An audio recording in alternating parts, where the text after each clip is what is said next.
We've seen the Wolfsburg edition, we've played around with the special edition.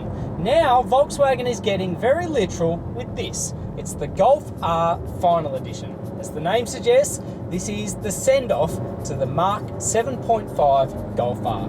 Let's check it out. The current generation of Golf R first emerged in 2013 and was last updated in Mark 7.5 trim in 2017. The Final Edition is a send-off model before the Golf 8's expected touchdown in early 2021. Based on the regular Golf R, it adds 19-inch black alloy wheels, gloss black mirrors, Napa leather appointed upholstery, and a premium audio system. Pricing is up $2,500 on the donor car, with the Final Edition limited to just 450 vehicles, 150 of those in these 3 optional colours.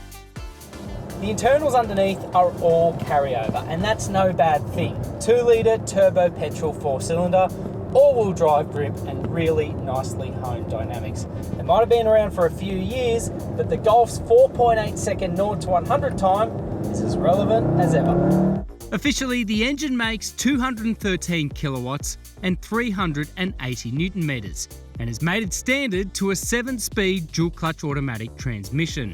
Sadly, the 6-speed manual has been consigned to history.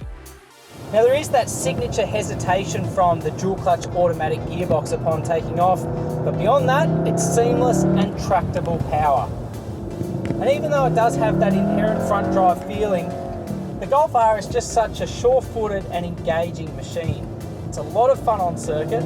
If anything, I just wish Volkswagen hadn't have turned down the volume on the exhaust. Push a bit harder on circuit and there is a surprising degree of playfulness with the Golf R, aided by its slick electronics. Power down is impressively strong and it controls its 1,450 kilogram mass remarkably well.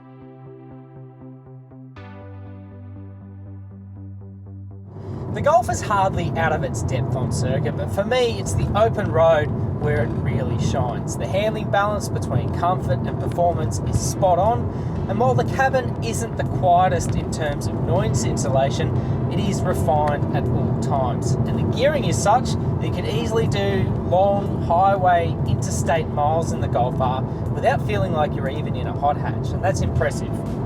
Those traits are complemented by a fairly roomy 5-seat cabin with excellent incidental storage and a 343-litre boot. Now forget fancy colours or trims. For me, it's the foundations of the Final Edition that make it so appealing.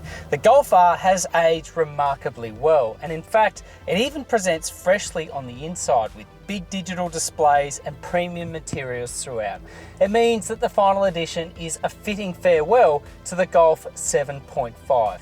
And equally, it gets you excited about what's to come with the Golf Mark 8.